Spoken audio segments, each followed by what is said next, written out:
नमस्कार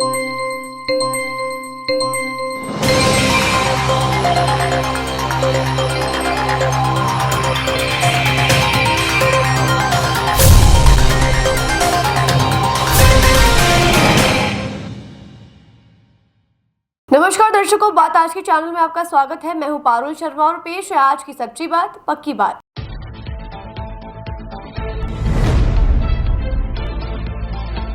Ajmer bar association के चुनाव करवाने को लेकर वकीलों की खींचतान हुई खत्म। 13 दिसंबर को होंगे चुनाव।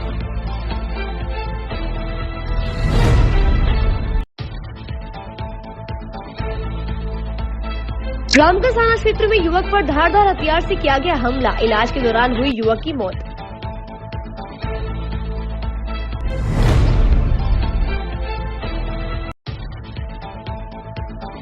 पुष्कर में अनाधिकृत रूप से मुर्गियों की बिक्री को लेकर पुरोहितों में उत्पन्न हुआ रोष। पुलिस ने खदेड़ा मुर्गी विक्रेताओं को।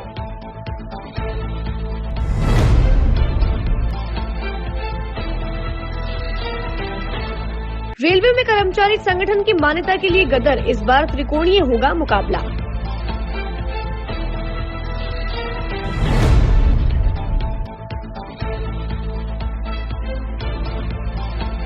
उनियारा में हुए बवाल के बाद मीणा समाज में भारी रोष। पुलिस द्वारा आमजन के साथ की गई मारपीट पर न्यायिक जांच की उठाई गई मांग।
सर्किट मामू नहीं बनने का, रेडीनेट फाइबर लगाने का। इंटरनेट बोले तो रेडीनेट फाइबर नेट। डिटेल्स के लिए 7412001234 पे कॉल लगाने का। सही है भाई।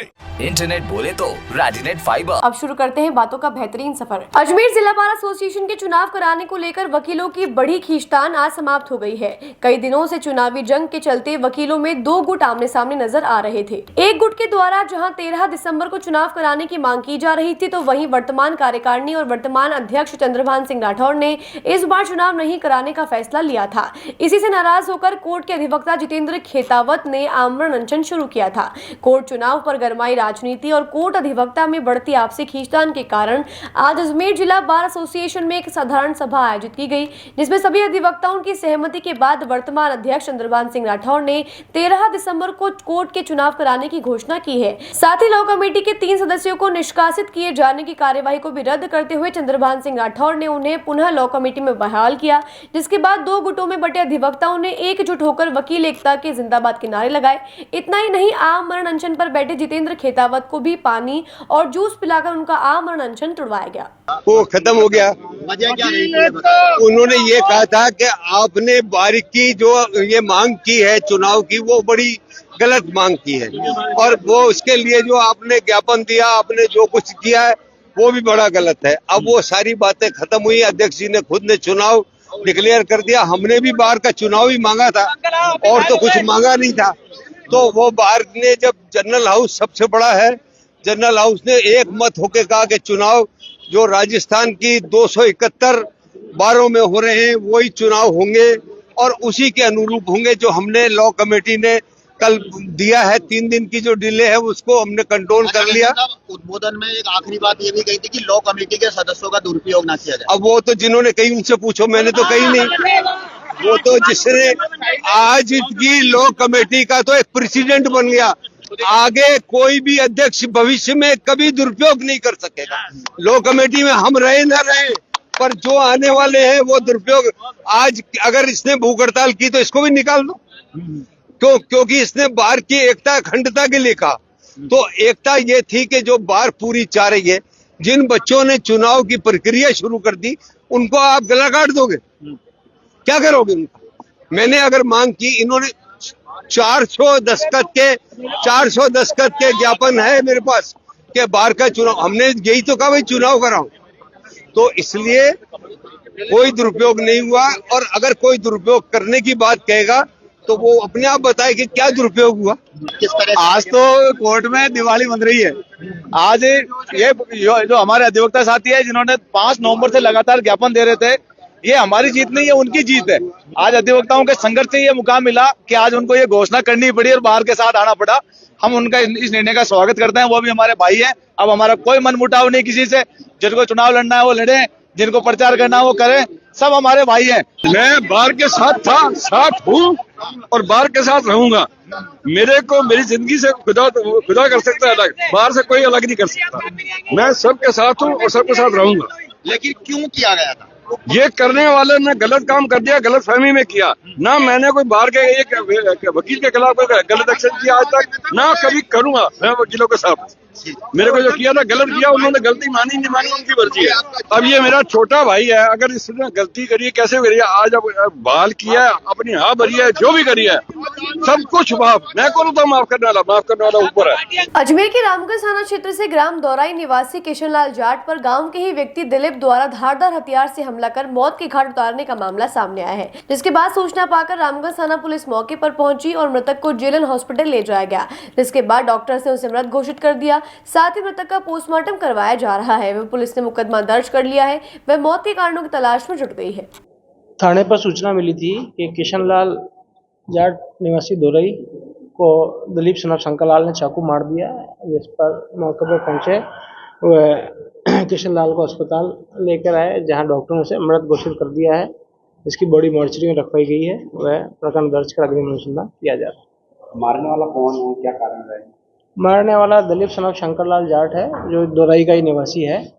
अब इस संदर्भ में विस्तृत जानकारी प्राप्त कर रहे हैं कि क्या कारण रहा है। दौरे में घटना हुई है, किशनलाल जाट जिन पर आज धारदार हथियार से हमला करके उनकी डेथ हो गई है। उनकी कारण क्या रहा है, मारने वाला कौन है, क्या कारण का तो जानकारी नहीं है, लेकिन हाँ दिलीप नाम का है, वो भी दौरे निवासी है। उसने अचानक जो हमला कर दिया। कब की घटना है? आज सुबह 11 बजे। पुष्कर मेला मैदान के पास खुलेआम की जा रही गिनी फाउल मुर्गी के अवैध बिक्री से तीर्थ पुरोहितों व वन्य जीव प्रेमियों में रोष उत्पन्न हो गया। गुस्साए पुरोहितों ने मुर्गी विक्रेताओं को पुष्कर तीर्थ की मर्यादा का हवाला देते हुए जमकर खरी-खोटी सुनाई, साथ ही पुलिस से शिकायत की। बाद में पुलिस ने विक्रेताओं को अपनी मुर्गियों सहित पुष्कर से खदेड़ दिया। जानकारी के अनुसार मंगलवार को उत्तर प्रदेश के प्रयागराज से कुछ युवक करीब 500 से अधिक गिनी फाउल प्रजाति की मुर्गियां लेकर पुष्कर पहुंचे तथा उन्होंने कपालेश्वर मंदिर के पीछे खुले में अनाधिकृत रूप से 800 रुपए जोड़ी के हिसाब से मुर्गी बेचना शुरू कर दिया। यही नहीं, दोपहर तक उन्होंने करीब 20 मुर्गियां बेच भी दी। इसकी जानकारी लगते ही पुरोहित व सुखदेव भट्ट मौके पर पहुंचे तथा धार्मिक नगरी पुष्कर में पाबंदी के बावजूद मुर्गियों की अवैध बिक्री पर रोष प्रकट किया तथा विक्रेताओं से मुर्गी पालन व बेचने के संबंध में लाइसेंस मांगा, लेकिन विक्रेताओं ने लाइसेंस न होने से इनकार कर दिया। वही सूचना मिलते ही पुलिस मौके पर पहुंची तथा विक्रेताओं को अपनी मुर्गियों को पुष्कर से ले जाने की हिदायत दी। इसके बाद विक्रेता मुर्गियों को लेकर पुष्कर से लौट गए। बाबू सोनकर। हाँ? राम बाबू सोनकर। कितने टाइम से कर रहे हो ये काम? ये हमको 18 साल हो गए। 18 साल। कोई लाइसेंस लिया तुम्हारी सरकार को? लाइसेंस से देसी चीज का बनता नहीं सर। किसने नहीं दी? इसकी ट्रेनिंग ली है रखने के लिए तुम्हारे पास? इसका देसी चीज का लाइसेंस बनता ही नहीं। इसका ट्रेनिंग ली है तुमने रखने का? जो कौन सी वेरायटी है, कौन सी प्रजाति है ये? फाउल मुर्गी है। इसका लाइसेंस तो मिला होगा, कहीं ट्रेनिंग तो ली होगी, जब भी तो तुम्हारे को नाम पता चला। शुरुआती से चला जा रहा है तो कहाँ से ट्रेनिंग लेंगे? इनका मुकदमा दर्ज होगा। कहाँ से लेके आए? बताओ। इलाहाबाद से। कितनी लेके आए? कितनी लेके आए? गिनती नहीं हुआ सर। हाँ, गिनती नहीं है। गिनती नहीं है। कितनी बेची? अभी बिका है 10-15। रेलवे में कर्मचारी संगठन की मान्यता को लेकर हो रहे चुनाव सियासी रंग लेते जा रहे हैं। North western railway employees union की ओर से मंगलवार शाम को रेलवे स्टेशन पर एक सभा का आयोजन किया गया, जिसमें बड़ी संख्या में रेल कर्मचारी और यूनियन के सदस्य भी मौके पर मौजूद रहे। वरिष्ठ कर्मचारी नेताओं ने अपने अपने तर्क रखे और रेल कर्मचारियों को यूनियन के पक्ष में मतदान करने की अपील की। रेल कर्मचारियों को संबोधित करते हुए AIRF के महासचिव SD मिश्रा और यूनियन के जोनल महामंत्री मुकेश माथुर सहित अजमेर मंडल के मंत्री मोहन चिलानी ने संबोधित किया। इस मौके पर मीडिया से बात करते हुए कॉमरेड मिश्रा ने बताया कि उनके संगठन ने कर्मचारी हित में बहुत कार्य किया है। कॉमरेड माथुर ने बताया कि यूनियन के कार्यकर्ताओं में अपार जोश है और फिर इस बार वे पहले नंबर पर आएंगे। देखिए, नया तो जो भी होगा 12 दिसंबर के बाद होगा। अभी तो 4, 5, 6 दिसंबर को यूनियनों के मान्यता के चुनाव हैं, जिसके लिए आज मैं अजमेर भी आया हूँ। तो मुझे तो पूरी आशा है कि पूरे देश का दौरा मैं कर रहा हूँ और ऑल इंडिया रेलवे फेडरेशन के जो एफिलिएटेड यूनियंस हैं, उन्होंने इतनी सेवाएं की हैं, इतना संघर्ष किया है कि लोगों का ये मन बना हुआ है कि इन यूनियनों को वोट देकर के जरूर विजयी बनाना। सर, एक बार फिर OPS जो है वो कर्मचारियों के लिए बहुत ज़रूरी साबित होता जा रहा है। मान्यता के चुनाव है, लंबे समय से आप भी संघर्षरत हैं। क्या कुछ परिणाम निकल के आए और क्या कुछ इस बार वादे रहेंगे? देखिए, जहाँ तक OPS का सवाल है, हम लोगों ने सारी लड़ाई जो है वो OPS के लिए ही लड़ी थी। लेकिन जब नेगोशिएशंस होते हैं तो वहाँ पर कुछ न कुछ जो है वो बाधाएं रहती हैं।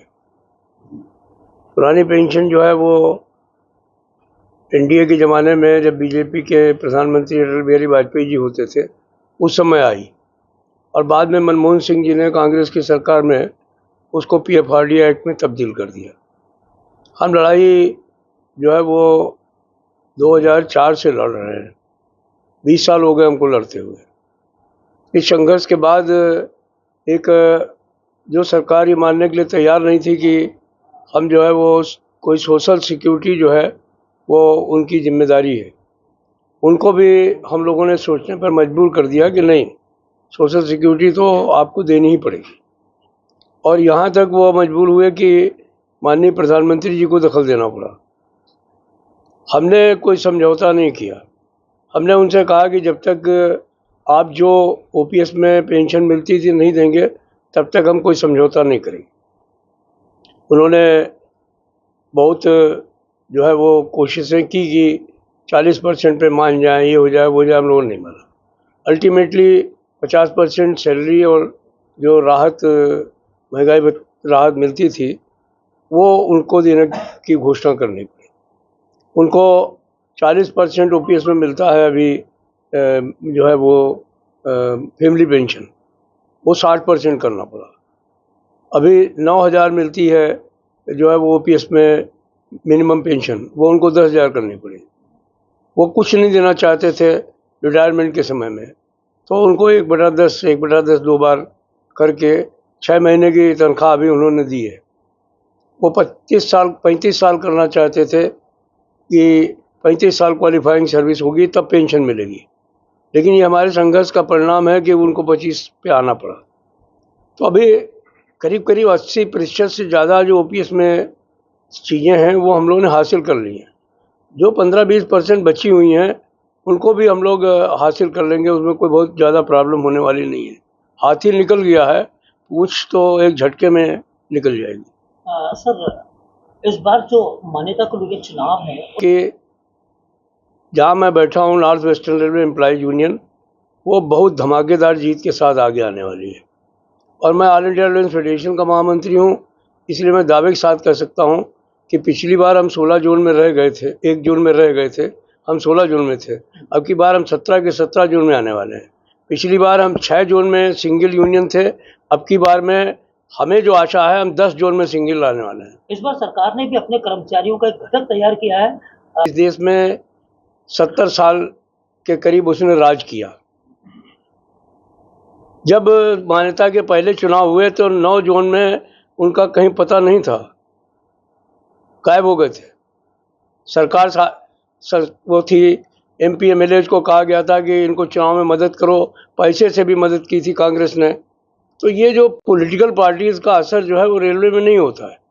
सरकार चाहे जितना दम लगा ले, उनको शायद ही कहीं बिल्ली की बाग से बीका छूट जाए तो बात अलग है, अदरवाइज उनको कहीं भी मान्यता नहीं मिलने वाली। जोश के साथ यूनियन इस बार चुनाव में है और क्या कुछ होने वाला है, आज स्टेशन पर सवाल।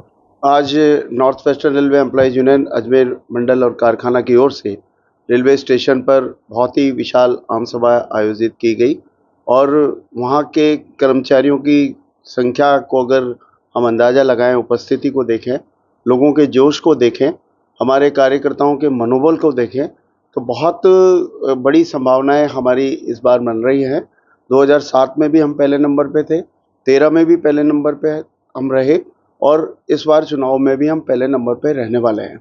हमारा मानना है कि हमारे कार्यकर्ता हर कैटेगरी के लिए हमने जो बिना किसी भेदभाव के उनके लिए कार्य किए हैं, वो सारे कार्य लेकर लोगों के बीच में पहुंच रहे हैं और सारे कर्मचारियों तक अगर ये बात पहुंच जाएगी तो फिर किसी भी तरीके की परेशानी north western railway employees union को आने वाली नहीं है। हम पहले भी बहुत अधिक मतों के अंतर से जीते थे और इस बार भी तैयारी हमारी पूरी है। हमारी टीम पूरी सजगता के साथ, पूरी मेहनत के साथ काम कर रही है और हम बहुत अच्छे अंतर से इस चुनाव को भी जीतने वाले हैं। मीना विकास एवं शोध संस्थान अजमेर की ओर से आज कलेक्ट्रेट पर प्रदर्शन किया गया। प्रदर्शन कर कलेक्टर को मुख्यमंत्री के नाम ज्ञापन सौंपा गया। ज्ञापन में टोंक जिले के समरावता गांव में नागरिकों के साथ पुलिस के द्वारा की गई बर्बरता के विरोध में न्यायिक जांच करवाने की मांग की गई। मीना विकास एवं शोध संस्थान अजमेर के अध्यक्ष रामनाथ मीणा ने मुख्यमंत्री भजनलाल शर्मा के नाम दिए गए ज्ञापन में बताया कि टोंक जिले के समरावता गाँव के नागरिकों के साथ 13 नवम्बर की रात को पुलिस ने बर्बरता की, घरों में अंदर घुसकर लोगों को डंडे से पीटा, जिससे उन्हें गंभीर चोटें आई हैं। साथ ही उनकी संपत्ति को भी नुकसान पहुंचाया गया। अध्यक्ष ने बताया कि पुलिस की बर्बरता के विरोध में आज प्रदर्शन कर ज्ञापन दिया गया है। ज्ञापन देकर प्रकरण में न्यायिक जांच करवाने और दोषी प्रशासन व पुलिस अधिकारियों पर सख्त कार्यवाही करने की मांग की गई है। इसके साथ ही ग्रामीणों को हुए नुकसान की भरपाई सरकार की ओर से किए जाने की मांग भी की गई है और मांग पूरी नहीं होने पर आंदोलन की चेतावनी दी गई है। आज मीणा विकास एवं शोध संस्थान अजमेर की संस्था की तरफ से ज्ञापन देने के लिए आए हैं और 13 नवंबर को उपचुनाव के दौरान देवली उनियारा विधानसभा क्षेत्र में समरावता गांव में जो घटना हुई थी उसके विरोध में जो गांव वालों के साथ में बर्बरता के साथ जो व्यवहार किया गया पुलिस द्वारा, उसके न्यायिक जांच के लिए माननीय मुख्यमंत्री महोदय के नाम ज्ञापन देने के लिए कलेक्टर महोदय से मिले थे और हमारी संस्था इस विषय पर बहुत ज़्यादा गहनता से ध्यान करके इस पर सोच किया है कि ये बहुत दुखद घटना है। आज़ाद भारत के अंदर इस तरह पुलिस के द्वारा गांव वालों को, निहत्थे लोगों को रात के अंदर खदेड़ कर मारना, अश्रु गैस के गोले चलाना, जैसा कि जलियांवाला बाग जैसा कांड किया है। प्रशासन को देखना चाहिए था कि गांव वालों की क्या डिमांड थी। उस दिन समरावता गांव के लोगों ने सामूहिक रूप से वोट नहीं डालने का बहिष्कार किया हुआ था। क्यों कि वो देवली उपखंड उनका दूर पड़ता है। वो उनियारा उपखंड में अपने गांव के एरिए को समावित करने के लिए जिला कलेक्टर से मांग कर रखी थी, लेकिन उसको वहाँ पर जो SDM महोदय जी लगे हुए थे उन्होंने उनको समझाने के बजाय गांव वालों की मांग को उनको समझा के वोट डलवाना चाहिए था, उनकी मांग को मंजूर कराना चाहिए था, नहीं कि वो वहाँ जाके अंदर वोटिंग कराने के अंदर लगे हुए थे। इसके विरोध में वहाँ का जो हमारा निर्दलीय उम्मीदवार नरेश मीणा था, उन्होंने उनसे वहाँ के SDM साहब से ताकझोंक हुई और आपस में उनके झगड़ा हुआ और वो कांड नहीं होता। अगर प्रशासन में समझदारी होती तो वो कांड नहीं होता। फिर दूसरा कांड ये हुआ कि पुलिस वालों को रात को उसी दिन उनको अरेस्ट करना ज़रूरी नहीं था। नरेश मीणा को गांव का उस दिन सामूहिक रूप से वो एकत्रित थे और एक साथ रहने के बाद उसमें वो घटना बहुत बड़ी हो सकती थी। ये तो पुलिस को देखना चाहिए था। एडमिनिस्ट्रेशन को इतना पता नहीं है कि भाई आज अगर खदेड़ेंगे तो ये गांव वाले इन्वॉल्व हो जाएंगे। वही हुआ, जबकि उसको 2 दिन बाद अरेस्ट करते, जब गांव वाले हट जाते, भीड़ हट जाती। भीड़ नहीं होती तो ये घटना नहीं होती। और पूरे राजस्थान के अंदर सरकार की करकरी हुई है। बहुत नीचा देखना पड़ रहा। पूरे राजस्थान के लोगों ने विरोध किया है, सभी समाज के लोगों ने, नहीं कि कोई मीणा समाज ने किया। और बहुत सारे लोगों पे केस बनाया गया, झूठा केस है, 50-60 लोग ग्रामीण को जो है ना अरेस्ट किया हुआ है। तो हमारी ये मांग है कि न्यायिक जांच कराए और निर्दोषों को छोड़ा जाए। और जो नुकसान हुआ है, माल गांव के लोगों का बहुत बड़ा नुकसान हुआ है, उनकी गाड़ियां जला दी गई है, उनके घरों के दरवाजे तोड़ दिए गए, कांच तोड़ दिए गए हैं, उनके घरों के अंदर जाके लोगों को गाली गलौज करके पुलिस वालों ने मारपीट किया, औरतों के डंडे मारे गए। ऐसा कभी होता है? और वो कौन से दोष किया भाई? कितनी शर्मसार बात है। तो ये हमारा संगठन इसमें बहुत बड़ा नाराज है। इस मामले से सरकार से मांग करता है कि इसकी न्यायिक जांच की जाए और हमारे को इस पे न्याय दिलाया जाए। जो लोग दोषी नहीं है उनको छोड़ा जाए। मेरा नाम रामनाथ मीणा, अध्यक्ष मीणा विकास एवं शोध संस्थान अजमेर। बातों को देते हैं एक छोटा सा विराम, जल्दी मिलते हैं एक नए सफर पर।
ये सर्किट मामू नहीं बनने का, रेडीनेट फाइबर लगाने का, इंटरनेट बोले तो रेडीनेट फाइबर नेट। डिटेल्स के लिए 7412001234 पे कॉल लगाने का। सही है भाई।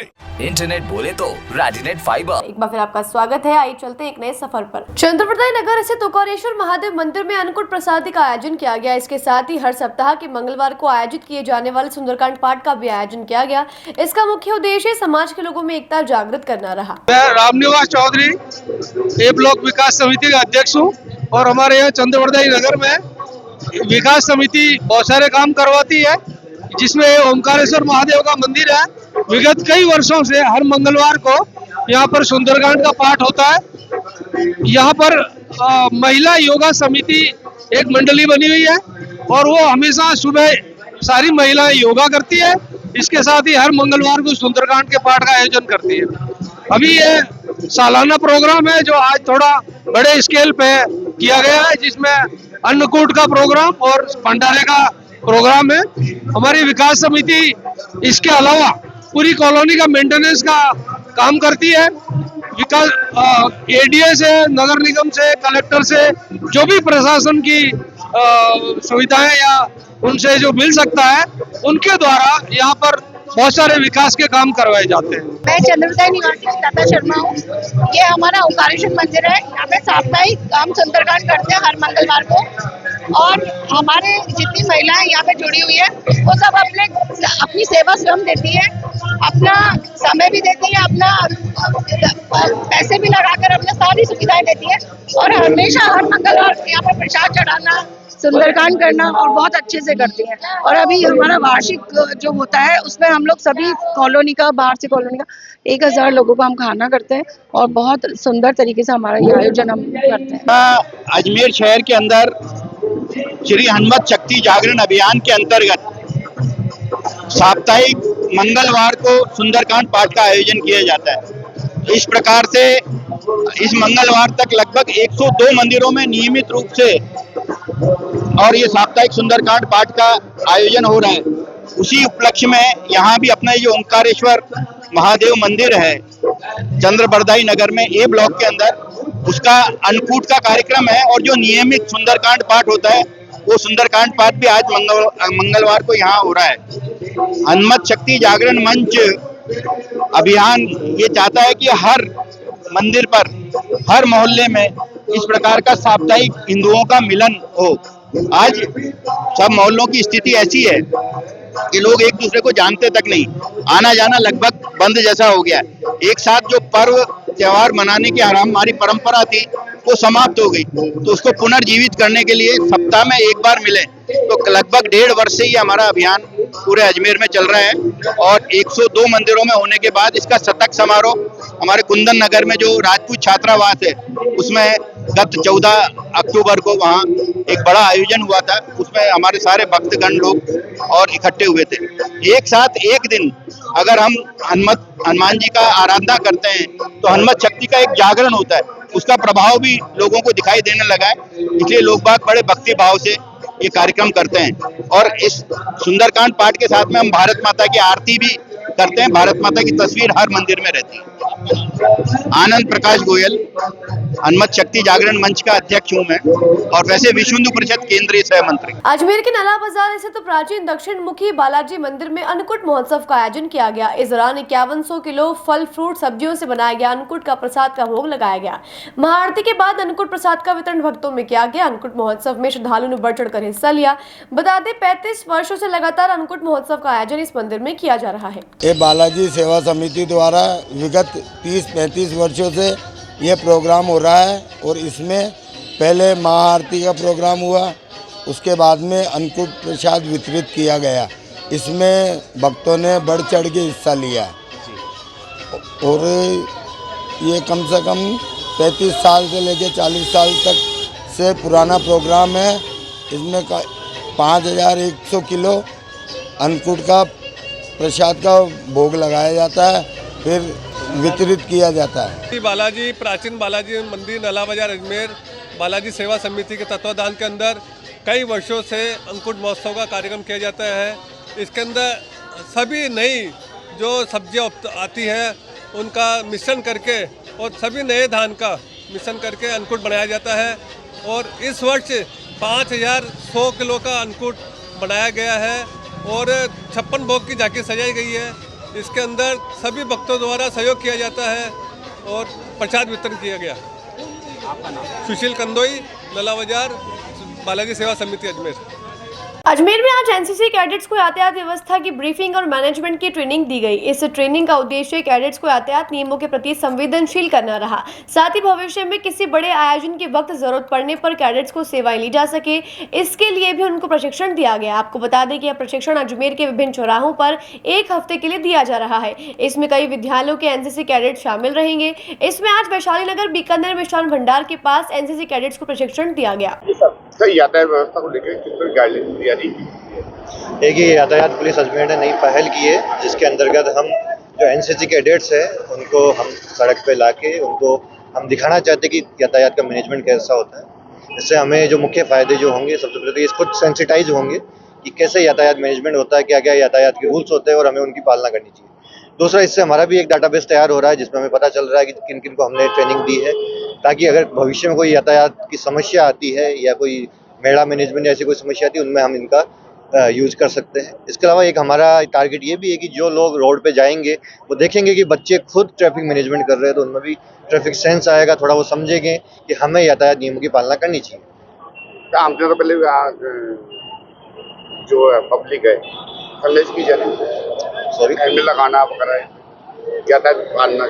हाँ, यातायात पालना के लिए हम अभी ये स्टार्ट किया है, जिसके माध्यम से हम बच्चों को ले रहे हैं। हमने आज तीसरा दिन है, ये 7 दिन के लिए हम चलाने वाले हैं। इसके अलावा भी हम अन्य तरीके अपनाने वाले हैं, जैसे कि अवेयरनेस करना, पंपलेट लगाना, कैमरे लगाना, अभय कमांड से मॉनिटर करना, ये भी हम स्टार्ट करने वाले हैं। बातों को देते हैं एक छोटा सा विराम, जल्दी मिलते हैं एक नए सफर पर।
ये सर्किट मामू नहीं बनने का, रेडीनेट फाइबर लगाने का, इंटरनेट बोले तो रेडीनेट फाइबर नेट। डिटेल्स के लिए 7412001234 पे कॉल लगाने का। सही है भाई। इंटरनेट बोले तो रेडीनेट फाइबर। एक बार फिर आपका स्वागत है। आइए चलते हैं एक नए सफर पर। बजरंग मंडल द्वारा होटल खादिम का नाम बदलकर होटल अजमेरू किए जाने पर विधानसभा अध्यक्ष वासुदेव देवनानी का आभार व्यक्त कर आतिशबाजी की गई व मिठाई खिलाकर हर्ष व्यक्त किया गया।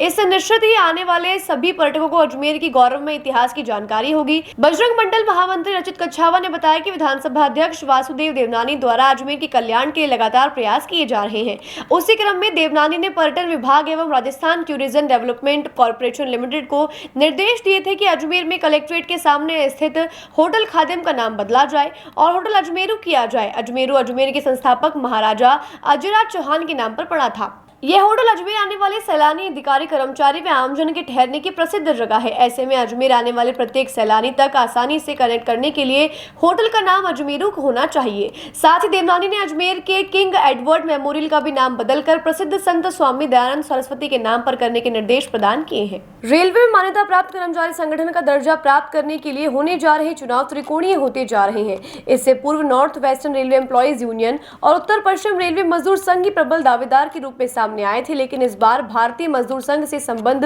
रेलवे मजदूर संघ ने भी मजबूती के साथ अपनी टाल ठोक दी है। अजमेर मंडल में होने वाले मतदान के लिए 4, 5 और 6 दिसंबर की तारीख निर्धारित की गई है और उसके बाद नियमानुसार मतगणना की कार्यवाही होगी और वहीं पर किसी कर्मचारी संगठन को कितने लोगों ने पसंद किया उसके आधार पर उसकी मान्यता निर्धारित की जाएगी। इससे पूर्व भी मतदान की प्रक्रिया अपनाई जा चुकी है।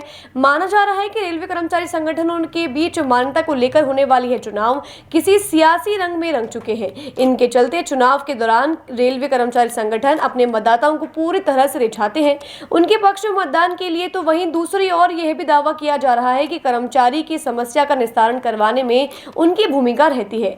मान्यता को लेकर हो रहे चुनाव किसी विधानसभा या लोकसभा से कम नहीं आके जा सकते। अजमेर मंडल में कर्मचारी संगठनों ने ताल ठोक कर जीतने का दावा किया है। North western railway employees union के मंडल मंत्री मोहन चेलानी ने बताया कि कर्मचारी हित में यूनियन का योगदान बहुत बड़ा है और इस बार भी कर्मचारियों की पसंद के पहले पायदान पर यूनियन अपना स्थान रखेगी। वहीं दूसरी ओर उत्तर पश्चिम रेलवे मजदूर संघ के मंडल मंत्री SI जेकब ने भी अपनी पुरजोर जीत का दावा किया है। हाँ, north western railway employees union भी इस मान्यता के चुनाव में मैदान में है और निश्चित रूप से चुनाव के समय तैयारियां रहती हैं, लेकिन हम लोग लगातार 365 दिन रेल कर्मचारियों के बीच में रहते हैं। जब चुनाव नहीं भी होते हैं तब भी रेल कर्मचारियों के बीच में उनके हर सुख दुख में north western railway employees union काम करती आई है और इस वजह से जब भी किसी कर्मचारी साथी को कोई भी तकलीफ होती है तो सबसे पहले हमारे यूनियन के साथी, यूनियन के पदाधिकारी को याद करते हैं और हमारा 100% ये दायित्व भी है और हमारा प्रयास भी रहता है कि उस साथी का भरपूर उसमें मदद करने का काम किया जाए। और हमारा ये ट्रैक भी रहा है कि हम अधिकतर सभी मुद्दों को जिनको भी हम उठाते हैं उसमें सफल रहने का काम भी करते हैं। यदि इस चुनाव की बात हम यूनियन के संदर्भ में करें तो ऑल इंडिया रेलवे फेडरेशन, जिससे north western railway employees union संलग्न है, उसका एक अपना इतिहास रहा है। हमारी इतनी उपलब्धियां हैं कि हम उसके लिए गिनाने का काम करें तो किताबें लिखी जा सकती हैं। और देखा जाए तो देश में जो केंद्रीय कर्मचारियों का स्तर है, जो रेल कर्मचारियों का एक आर्थिक और सामाजिक स्तर बनने का काम हुआ है, इसमें ऑल इंडिया रेलवे फेडरेशन और north western railway employees union का संघर्ष रहा है। और हमारा जो यूनियन है, हमारा जो संगठन है, वो किसी भी राजनीतिक पार्टी से संलग्न नहीं है। इसलिए सरकार चाहे किसी की भी रहे, हमने संघर्ष करके और कर्मचारी के अधिकारों को प्राप्त करने का काम किया है। और ये जो हमारा एक चरित्र है, ये जो हमारा एक छवि है, यह रेल कर्मचारी इस बारे को चीज़ को बहुत अच्छी तरह से समझते हैं और यही कारण है कि हम सदैव हर चुनाव में नंबर 1 पर रहे हैं और आने वाले 4, 5, 6 दिसंबर को जो मान्यता के चुनाव होंगे, north western railway employees union एक बार फिर नंबर 1 पर रहने का काम करेगी, ऐसा हमारा विश्वास है। एक दिवसीय अजमेर प्रवास पर आए कांग्रेस के वरिष्ठ नेता और RTDC के पूर्व अध्यक्ष धर्मेंद्र राठौड़ ने होटल खादिम का नाम परिवर्तित किए जाने पर तीखी प्रतिक्रिया दर्ज कराई है। उन्होंने अजमेर क्लब में पत्रकारों से वार्ता करते हुए भजनलाल सरकार को भी विफल करार दिया। सवालों के जवाब देते हुए उन्होंने कहा कि भाजपा नाम बदलकर लोगों को गुमराह कर रही है, जबकि उन्हें लोगों का काम करना चाहिए, नाम अपने आप हो जाएगा। पूर्व अध्यक्ष राठौड़ ने भाजपा की भजनलाल सरकार को हर मोर्चे पर विफल करार दिया। उन्होंने कहा कि चाहे कानून व्यवस्था हो या आम लोगों के कार्य सभी बाधित है। कानून व्यवस्था में खामी को गिनाते हुए उन्होंने कहा कि प्रदेश में अपराध का ग्राफ बहुत तेजी से बढ़ रहा है। उन्होंने अजमेर को भी टारगेट किया और कहा कि यहाँ जिस तरह से शांति अवस्था थी, आज कई बड़े अपराधी खुलेआम व्यापारियों को धमकियां दे रहे हैं। इस मौके पर उनके साथ पूर्व विधायक डॉक्टर गोपाल बाहिती, डॉक्टर राजकुमार जयपाल, नेता प्रतिपक्ष द्रौपदी कोली सहित गहलोत गुट के अनेक नेता मौजूद रहे। हमारा कहना है कि किसी भी चीज़ का नाम बदलने मात्र से आपके जो कर्म हैं या आपके जो काम हैं वो छुप नहीं सकते। आप आरटीडीसी को और ज़्यादा मजबूत करो और ज़्यादा स्ट्रेंथन करते।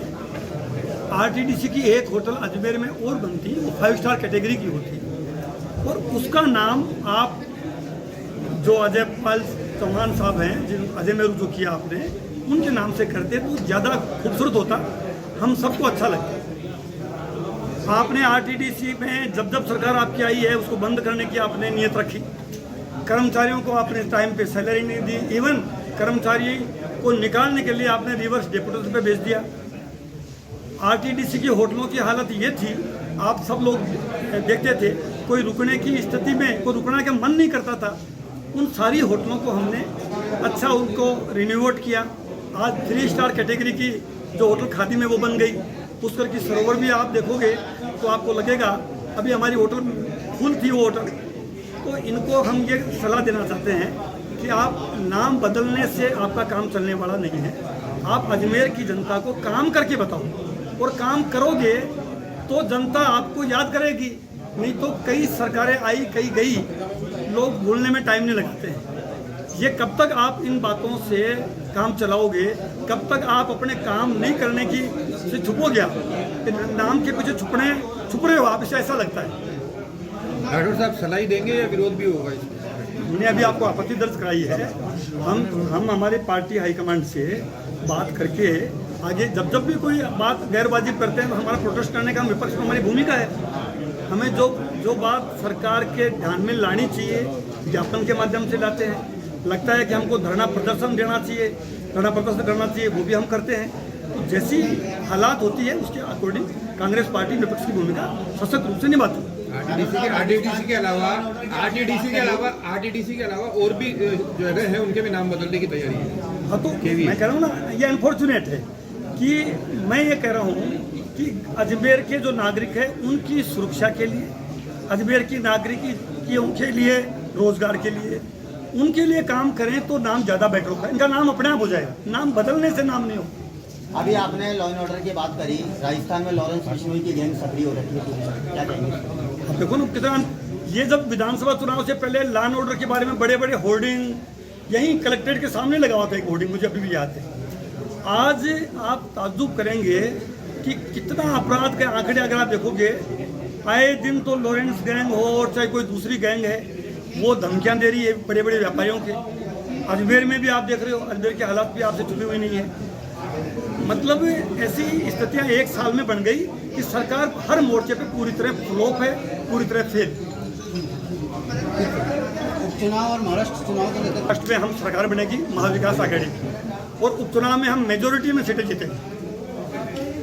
बटेंगे तो बटेंगे नारे को लेकर बहुत अनफॉर्चुनेट है, ये नारा नहीं लगाना चाहिए। डेमोक्रेसी में नफरत का और हिंसा का कोई स्थान नहीं है।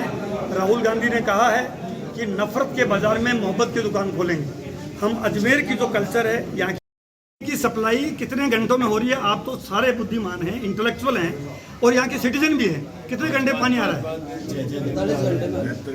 48 घंटे में, कहीं 48 घंटे है, कहीं 72 घंटे। और खुद यहाँ की विधायक जो हैं उन्होंने विधानसभा में कहा, मंत्री जी ने सवाल जो उत्तर दिया वो बिल्कुल एक तरह से तथ्यों से परे था।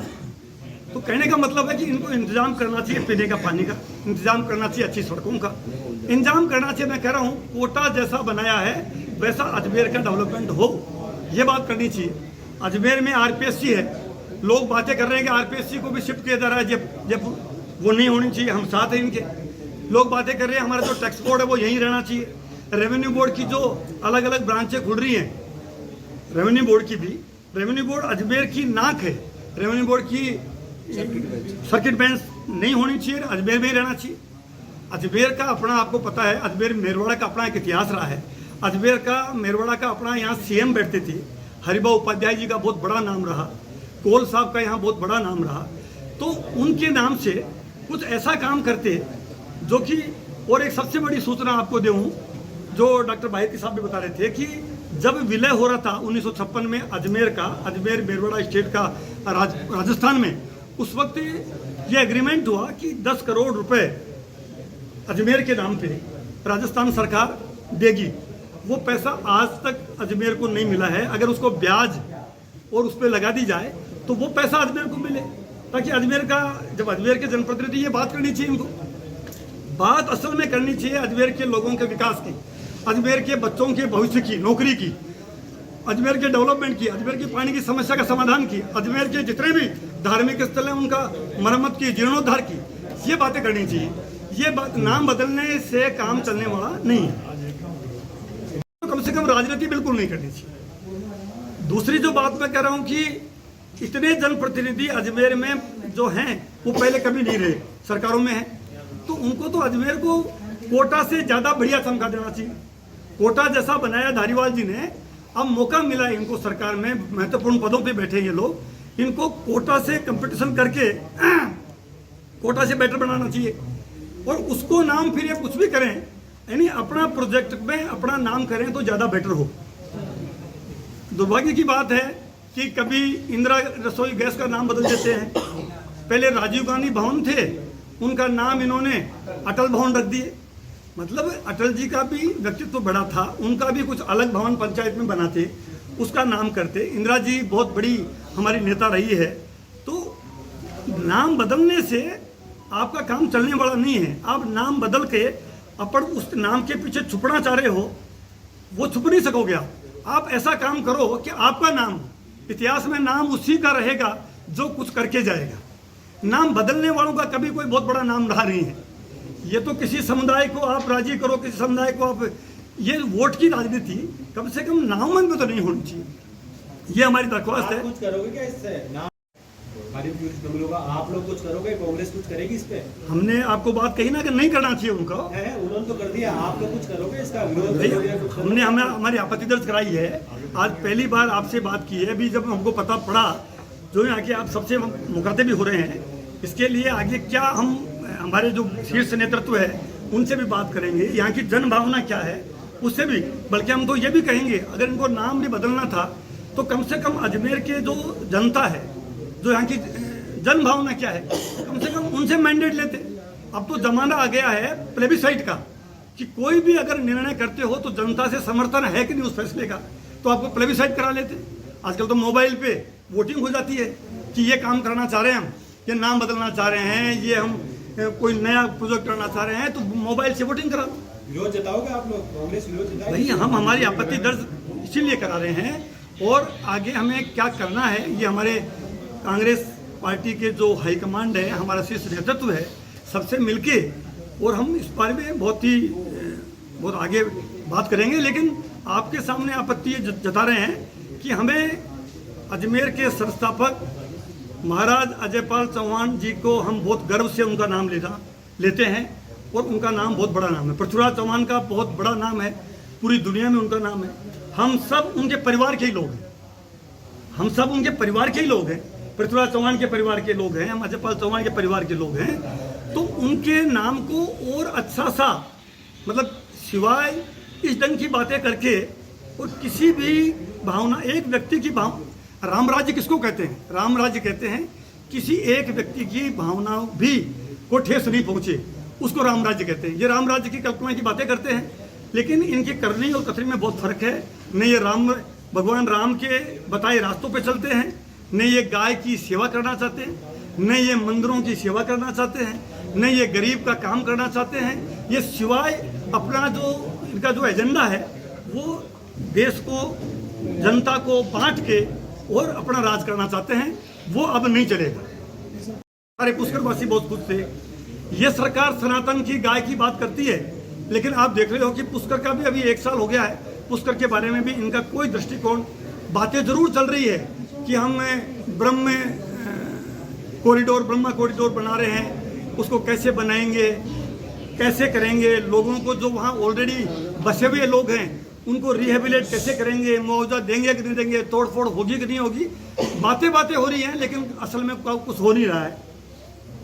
तो उसी रूप में जब इतना बड़ा काम हमने किया, हमारे उम्मीद थी और अजमेर की जनता को उम्मीद थी कि भाई अब यहाँ अजमेर में टूरिस्ट के लिए और आरटीडीसी की होटलों को और ज़्यादा स्ट्रेंथन किया जाएगा, लेकिन वो न करके केवल होटल जो खादिम का नाम बदला गया, और बदलना कोई बुरी बात नहीं है, सरकारों का अधिकार है नाम बदला जाए, लेकिन बदलने के पीछे जो नीयत है वो मुझे हमें इतनी पवित्रता उसमें नजर नहीं आती।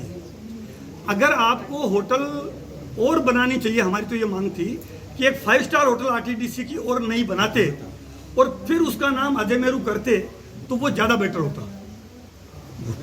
होटल की डिमांड है, पुष्कर में बड़ी बड़ी 5 स्टार होटलें आ रही हैं, तो ये जो हमारा जो विरासत थी, हमारा जो नाम था ऑलरेडी, वो नाम को कोई दिक्कत नहीं होनी चाहिए। और वोट लेने की राजनीति की खातिर आप ये अजमेर ऐसा शहर रहा या गंगा जमनी तहजीब का है, यहाँ सब हिंदू, मुस्लिम, सिख, ईसाई, पारसी, जैन सब मिलकर रहे हैं। आप जानते हो कि अजय पाल चौहान साहब ने अजमेर शहर को बसाया, अजमेर को बसाया, और तब से लेके अब तक यहाँ बहुत ही भाईचारे के साथ लोग रह रहे हैं। उनका इतना बड़ा नाम है, जो संस्थापक थे अजमेरू के, अजमेर के जो संस्थापक थे अजय पाल चौहान, तो उनके नाम से ये कोई बड़ा प्रोजेक्ट लेके आते। ये बड़ी होटल जो 5 स्टार कैटेगरी के अजमेर में कोई होटल है भी नहीं, अगर आरटीडीसी या राज्य सरकार वो होटल खोल के उनके नाम से करती तो हम समझता ज़्यादा बेटर होता। वो न करके, और आप अब चूँकि इनका विजन जो है वो विकास का तो है नहीं, जो होटल अच्छी बना दी, तैयार कर दी, पुष्कर की होटल को भी अच्छा कर दिया, या हमने पुष्कर को भी काफ़ी हम विकसित किया, यहाँ इंटरनेशनल गोल्फ कोर्स हम ला रहे हैं, यहाँ पे इतना बड़ा हमने प्रोजेक्ट जैसे कोटा में धारीवाल जी ने वहाँ किया, कोटा का डेवलपमेंट, ऐसी हमारी मंशा थी, ऐसा हमारा प्लान था पुष्कर और अजमेर को डेवलप करने का। तो वो काम नहीं करके और ये नाम परिवर्तित करने की पता नहीं क्या परंपरा इन्होंने शुरू की है, ये दुर्भाग्यपूर्ण है। यहाँ के बिल्कुल पास में है, सामने है, और राजस्थान टूरिज्म डेवलपमेंट कॉरपोरेशन 1979 में बन गया था, 1979 में, और पहली चेयरमैन जयपुर की जो राजमाता थी गायत्री देवी जी उसकी चेयरमैन रही, 94 में महाराजा गद सिंह जी इसके चेयरमैन रहे, और उसी कड़ी में मुझे भी अशोक गहलोत जी की सरकार में आरटीडीसी का चेयरमैन के रूप में काम करने का सौभाग्य मिला। अपने आप में राजस्थान में बहुत बड़ा निगम है, बहुत बड़ा कॉरपोरेशन है, और हमने 2 साल में जो मेरा कार्यकाल रहा करीब 2 साल का, उसमें क्या क्या काम हुए वो आपके सामने है। खादिम होटल की स्थिति बहुत जर्जर हो गई थी, कोई रुकने के लिए उसमें गेस्ट नहीं आते थे, भवन जर्जर हो गया था। हमने राजस्थान में उन होटलों को जो हेरिटेज प्रॉपर्टी थी या जिनको करना ज़रूरी था टूरिस्ट को फैसिलिटी देने के हिसाब से, आप देख रहे हो आज खादिम आरटीडीसी की जो होटल है अजमेर वाली, कितने भव्य भवन बन के खूबसूरत बन के तैयार है। अब उसमें यानी 3 स्टार कैटेगरी की वो होटल बन चुकी है। पुष्कर में आप जाओगे तो सरोवर की जो होटल है उसकी भी स्थिति बिल्कुल जर्जर थी। वो कोई ज़माने में आज़ादी से पहले जयपुर रियासत का वो हाउस था, जयपुर घाट पे बना हुआ था, उसको भी हमने पूरा दिल से, मनोयोग से, इतना अच्छे से, और सरकार ने, मुख्यमंत्री जी ने, तत्कालीन मुख्यमंत्री अशोक गहलोत जी ने आरटीडीसी को फंड्स देने में कोई कमी नहीं छोड़ी। आपको पता है सरकारें यहाँ राजस्थान में एक बार बीजेपी एक बार कांग्रेस आई, जब भी बीजेपी की सरकार आई तब आरटीडीसी को बंद करने की तैयारियां करने की बातें चली। सरकारी कर्मचारियों को रिवर्स डेपुटेशन पे भेज दिया गया, कर्मचारियों को सैलरी के टोटे थे, वो रिटायरमेंट के बाद भी उनको पैसा नहीं मिलता था, और ऐसी प्रॉब्लम हो गई थी, बेचने की तैयारियां कर ली गई थी।